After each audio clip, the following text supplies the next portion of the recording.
नमस्कार, शाम के 7 बज चुके हैं। पश्चिम बंगाल के कोलकाता से आप सभी का स्वागत है। मैं हूं आपके साथ चित्रा त्रिपाठी। शाम का वक्त है, काफी तेज हवा इस वक्त यहां पर चल रही है। ट्रैफिक अपनी ही रफ्तार से आगे की ओर बढ़ता हुआ, लेकिन इन सब के बीच राजनीति की हवा भी उतनी ही तेज है और राजनीति का ट्रैफिक भी उसी रफ्तार से आगे की ओर बढ़ता हुआ। शहमात के इस खेल में कौन जीतेगा कौन हारेगा ये बड़ा सवाल है, लेकिन आपको बताते चले अगले 4 चरण के मतदान के लिए पार्टियों ने अब अपनी कमर कस ली है। इन सब के बावजूद आज का दिन पश्चिम बंगाल के लिए काफी ज्यादा अहम रहा। कल चुनाव आयोग की ओर से ममता बनर्जी पर 24 घंटे चुनाव प्रचार पर रोक लगाई गई, जिसके बाद ममता बनर्जी ने गांधी मूर्ति के सामने धरना शुरू कर दिया। चुनाव आयोग पर उन्होंने सीधे तौर पर कोई हमला तो नहीं बोला, लेकिन आपको बता दें अब से कुछ ही देर के बाद यानी कि 1 घंटे के बाद जब उनकी 24 घंटे की मियाद पूरी होगी, उसके बाद ममता बनर्जी चुनावी रैली को संबोधित करने वाली हैं। अपनी इस चुनावी रैली में वो क्या कहेंगे इस पर हमारी नजर लगातार बनी हुई है, लेकिन कुल मिलाकर टीएमसी बेहद आक्रामक है और उसका ये कहना है कि दरअसल बीजेपी के इशारे पर चुनाव आयोग लगातार पश्चिम बंगाल में काम कर रहा है, लेकिन इसके बावजूद बीजेपी यहां पर जीतेगी नहीं। आज पूरे दिन पश्चिम बंगाल की राजधानी कोलकाता में गांधी मूर्ति के सामने क्या क्या हुआ, किस तरह से ममता बनर्जी वहां पर बैठी और पेंटिंग बनाती हुई दीदी नजर आई, उसको बताती हुई यह रिपोर्ट देखिए।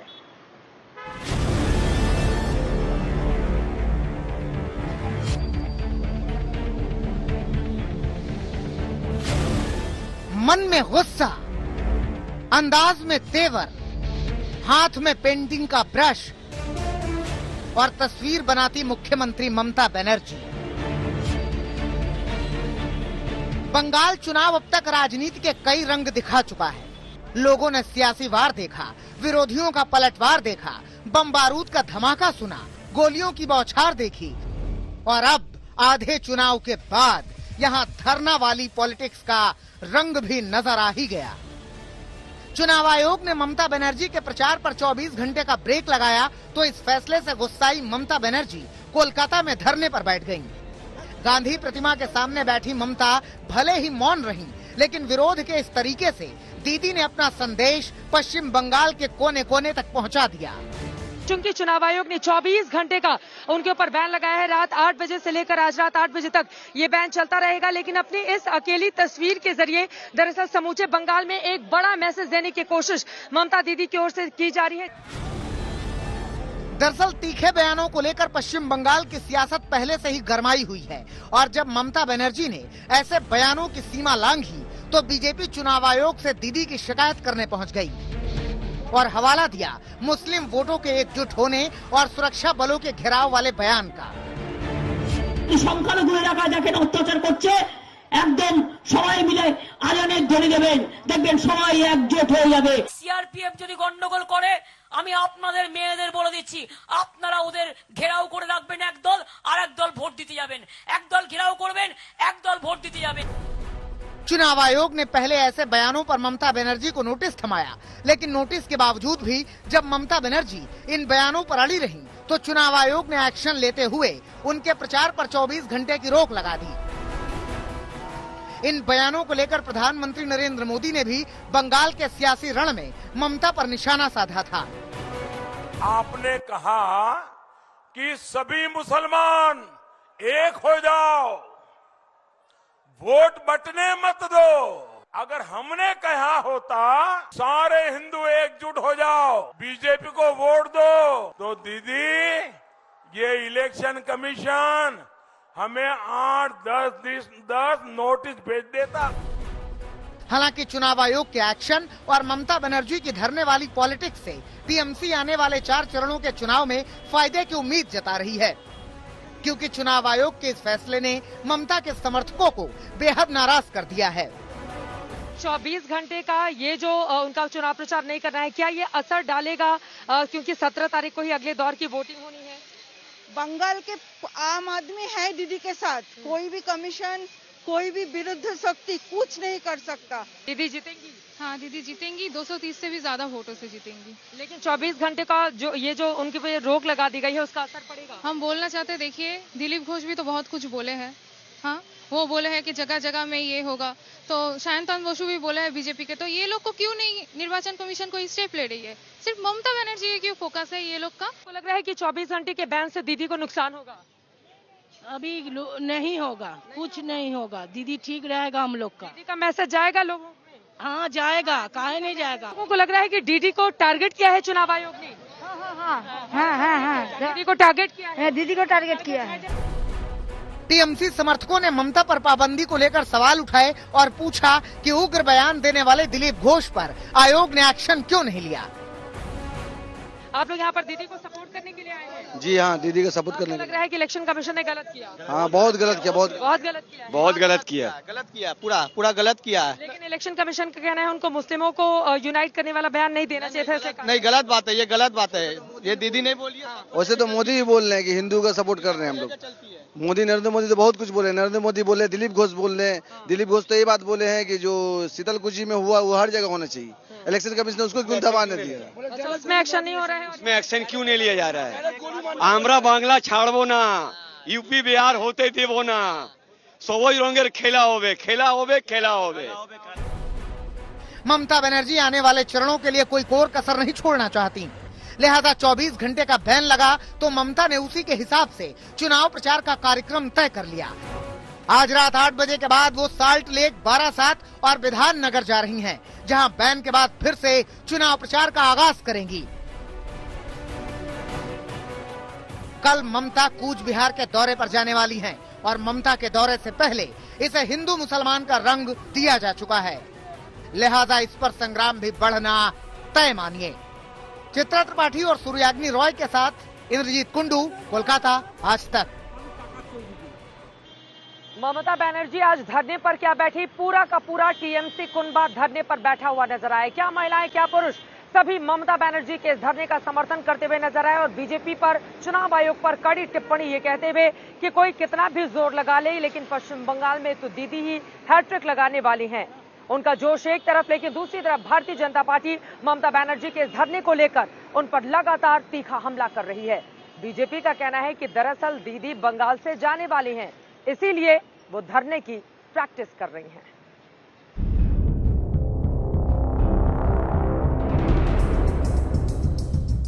ये लोकतंत्र के लिए एक काला दिन है। धरना बैठिए, आगे भी धरना बैठना पड़ेगा, उसको प्रैक्टिस करें। चुनाव आयोग के खिलाफ ममता बनर्जी 3 घंटे के धरने पर बैठी तो ममता के विरोध के इस तरीके पर भी सियासी तकरार शुरू हो गई। दीदी के प्रचार पर 24 घंटे का बैन लगा तो टीएमसी ने चुनाव आयोग की नीयत पर सवाल उठाए।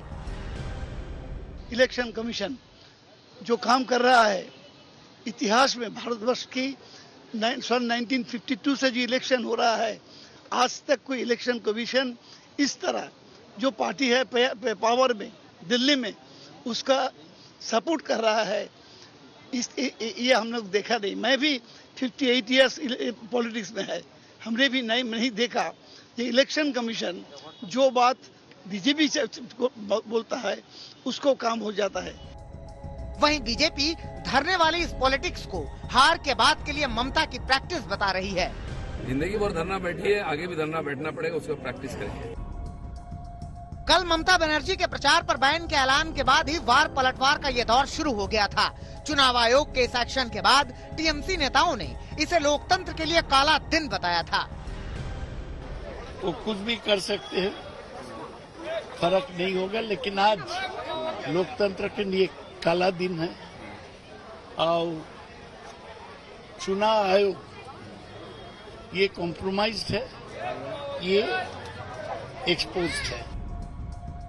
हालांकि चुनाव आयोग को लेकर टीएमसी नेताओं के हमलों का ये कोई नया दौर नहीं है। बंगाल में चुनाव की शुरुआत के बाद से ही ये आयोग ममता बनर्जी के निशाने पर है।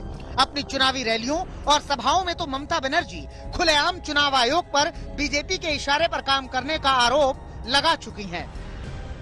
Election commission, with my folded hands, I will request them, please don't listen only to BJP. Listen to all. If you are impartial body, you have to be impartial first. इतना ही नहीं, आयोग पर हमला बोलते हुए ममता ने मॉडल कोड ऑफ कंडक्ट को Modi code of conduct तक बता दिया था। 72 ঘন্টা আটকে দেওয়া হলো, আমি 14 তারিখ তাদের সাথে দেখা করব। 72 ঘন্টা আটকে দিয়েছে, okay I will be waiting for 72 hours only because of the MCC. Though I think that MCC টা এখন হয়ে গেছে BJP code of conduct, BCC. এটা এখন বিজেপি কোড অফ কন্ডাক্ট হয়ে গেছে, তারা যা বলছে তাই করছে। लेकिन अब पश्चिम बंगाल का आधा चुनाव बीतने के बाद आयोग और टीएमसी की लड़ाई और भी तीखी हो चली है, क्योंकि चुनाव आयोग के एक्शन के बाद बीजेपी विरोधी कई और पार्टियां भी चुनाव आयोग की कार्रवाई पर सवाल उठा रही हैं। ममता दीदी के ऊपर ही बैन क्यों, ये सवाल लोगों के मन में उठ सकता है। ऐसे ओरिजिनल महाभारत में जो युद्ध खेला गया था उसमें भी नियमों का पालन नहीं हुआ था, सबको मालूम है।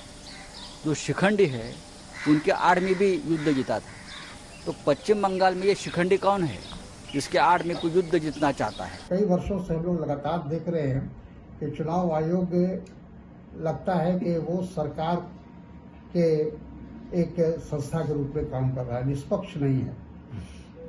तो ये स्थिति जो उत्पन्न हुई है बहुत ही अफसोसनाक है, क्योंकि हमारे लोकतंत्र के लिए ये खतरनाक है।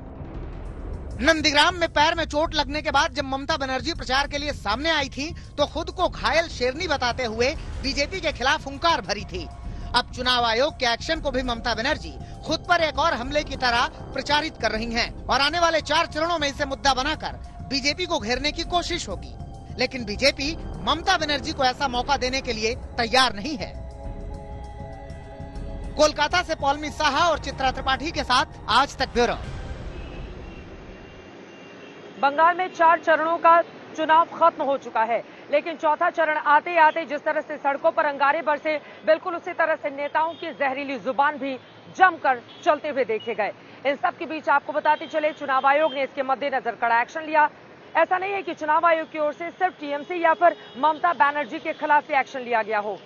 बीजेपी के प्रदेश अध्यक्ष दिलीप घोष को बकायदा उनके बयान के लिए नोटिस जारी किया गया है, जबकि बीजेपी के ही नेता राहुल सिन्हा को 48 घंटे के चुनाव प्रचार पर पूरी तरह से बैन लगा दिया गया।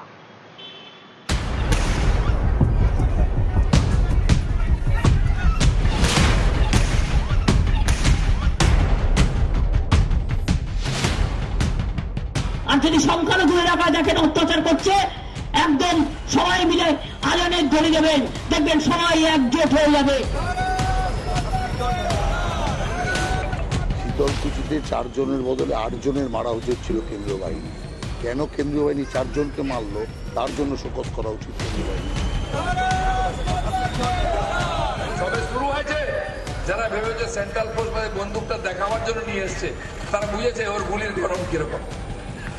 আর এটা সারা বাংলায় হবে।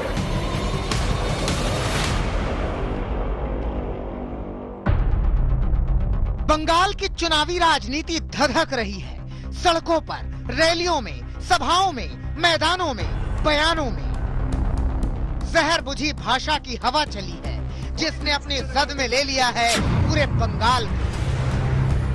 आधे चरण के चुनाव के बाद सियासी आदमी की शक्ल तो प्यारी लगती है, लेकिन जब गुफ्तगू करता है तो चिंगारी लगती है। ऐसी ही चिंगारियां कहीं बंगाल की गलियों को जलाकर गर्दिश में न डाल दें, इसलिए चुनाव आयोग सख्त हुआ है। चुनाव आयोग ने बीजेपी बंगाल प्रमुख दिलीप घोष को उनके भड़काऊ बयान को लेकर नोटिस जारी किया है। दिलीप घोष के जिस बयान पर चुनाव आयोग सख्त हुआ है वो बयान सुन लीजिए। এত দুষ্টু ছেলে কোথা থেকে এলো? ওই দুষ্টু ছেলেটা কালকে গুলি খেয়েছে কুচবিহারের শীতলকুচিতে। এই দুষ্টু ছেলেটা থাকবে না বাংলায়। সবে শুরু হয়েছে, যারা ভেবেছে সেন্ট্রাল ফোর্স বন্দুকটা দেখাবার জন্য নিয়ে এসছে, তারা বুঝেছে ওর গুলির গরম কিরকম। আর এটা সারা বাংলায় হবে। যদি কেউ আইন হাতে নিতে আসে তাকে যোগ্য জবাব দেওয়া হবে। इसी बयान ने बंगाल की राजनीति को धधका दिया था।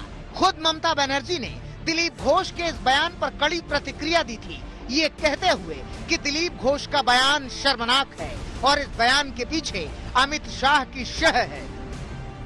বিজেপির নেতা প্রেসিডেন্ট রাজ্যের বলছে গুলি চালিয়ে দাও, জেনারেল সেক্রেটারি এ বলছে ওকে দেখ, তো ও বলছে ওকে দেখ, এ বলছে 4 জনকে মারো, ও বলছে 8 জনকে মারো, এ বলছে 12 জনকে মারো, ও বলছে 16 জনকে মারো। আজকে লজ্জা করে না? লজ্জা করে না একটা ফোর্সকে এইভাবে ইনসিস্ট করছে, প্রভোগ করতে, প্ররোচনা দিতে? টোটালটাই করেছে অমিত শাহ। আমি এখনো বিশ্বাস করি টোটাল টপ প্ল্যানিং করেছে ভারতবর্ষের হোম মিনিস্টার অমিত শাহ, প্রধানমন্ত্রী জানে। दिलीप घोष ने कूच बिहार के शीतलकुची में 4 लोगों की हत्या के बाद ये बयान दिया था, मगर ममता बनर्जी की माने तो ये हत्याएं बीजेपी समर्थित थी। ममता बनर्जी ने एक दिन पहले ही कागज दिखाकर कहा था कि उनके पास पुख्ता सबूत हैं। তো একটা ছেড়ে কথা বলবো না, পুরো তদন্ত হবে, প্রত্যেকটা নাম আছে, মনে রাখবেন, ডিটেলস লেখা আছে কি ঘটনা ঘটেছে না ঘটেছে মিনিটে মিনিটে। আমি আপনাদের কাছে দেখিয়ে রাখলাম, আমাকে অত বোকা ভাবার কোনো কারণ নেই। ममता बनर्जी दिलीप घोष पर हमलावर है, मगर बीजेपी दिलीप घोष के बयान का बचाव कर रही है। चले ये टर्म आप लोग का मतलब नॉटी बॉयज, ये टर्म कौन पहला यूज किए थे? ममता दीदी ने। ममता दीदी के लिए दुष्टू चले वो लोग हैं जो लोग बम बनाता है, जो बम फेंकता है, जो गोली करता है, जो रेप करता है, ये सब जो इल्जाम आता है तब उन्होंने यूज किया। ये सब दुष्टू चले नॉटी बॉयज का काम है, बहुत आसानी से बोल दिए थे। ऐसे ही बयानबाजियों पर चुनाव आयोग की नजर है। चुनाव आयोग ने सिर्फ दिलीप घोष ही नहीं बल्कि बीजेपी के नेता राहुल सिन्हा पर भी अनुशासन का हंटर चलाया है। बीजेपी नेता राहुल सिन्हा के प्रचार पर 48 घंटे के प्रतिबंध का फरमान सुनाया गया है। राहुल सिन्हा ने क्या कहा था वो भी सुन लीजिए। কুচিতে 4 জনের বদলে 8 জনের মারা উচিত ছিল কেন্দ্রীয় বাহিনী। কেন কেন্দ্রীয় বাহিনী 4 জনকে মারলো তার জন্য শোকজ করা উচিত কেন্দ্রীয় বাহিনী। जैसे जैसे बंगाल का समर आगे बढ़ रहा है वैसे वैसे जुबानी जंग तेज होती जा रही है। आधे चरण का चुनाव संपन्न हो गया है और आधे चरण के चुनाव को शांतिपूर्वक संपन्न कराने की चुनौती है।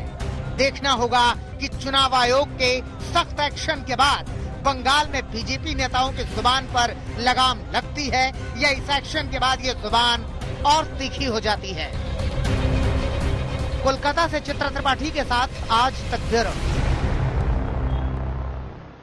नेताओं के जुबान से अब आगे क्या निकलेगा इस पर लगातार रहेगी हमारी नजर। फिलहाल आपको बताते चले, घर घर जाकर दुआरे योजना की शुरुआत टीएमसी ने की ताकि एक बार फिर से पश्चिम बंगाल के लोगों का दिल जीता जा सके। अब जबकि आधा रण खत्म हो चुका है, भारतीय जनता पार्टी ने अपनी स्ट्रैटेजी बदल ली है। अब बीजेपी के नेता छोटे छोटे नुक्कड़ सभा करेंगे और यहां के मतदाताओं को बीजेपी की उपलब्धियां बताकर उनका पक्ष अपने पक्ष में करने की कोशिश करेंगे। इन सब के बीच आपको बताते चले, गृह मंत्री अमित शाह की ओर से इसकी शुरुआत की जाएगी। हालांकि प्रधानमंत्री नरेंद्र मोदी की बड़ी रैलियां अपने तय प्लान के मुताबिक चलती रहेंगी। मोदी, मोदी, मोदी।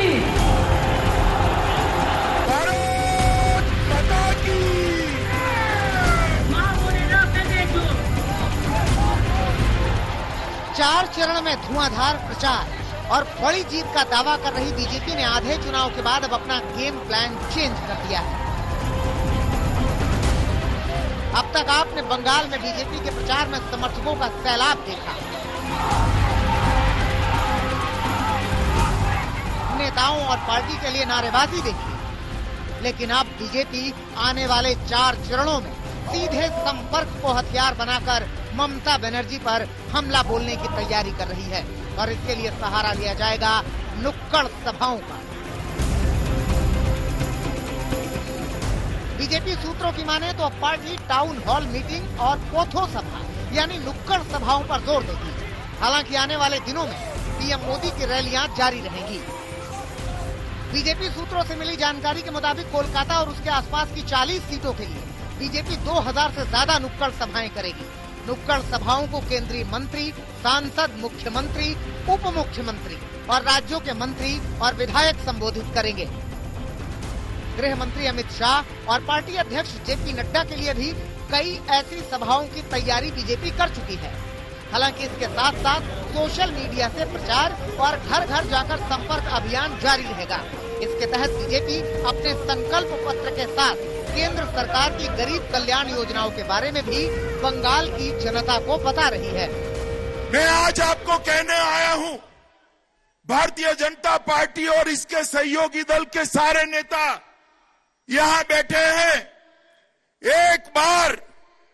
एक बार आप मोदी जी को मैंडेट दे दीजिए, 5 साल में दार्जिलिंग की सभी समस्याओं का समाधान नरेंद्र मोदी जी निकाल कर। पिछले कुछ समय में बीजेपी ने अपनी चुनावी रणनीति में कुछ बदलाव किया था। आम लोगों से जुड़ने के लिए रैली की जगह रोड शो पर फोकस किया गया। इसी के तहत गृह मंत्री अमित शाह, जेपी नड्डा समेत मुख्यमंत्रियों, केंद्रीय मंत्रियों और बड़ी हस्तियों के रोड शो हुए।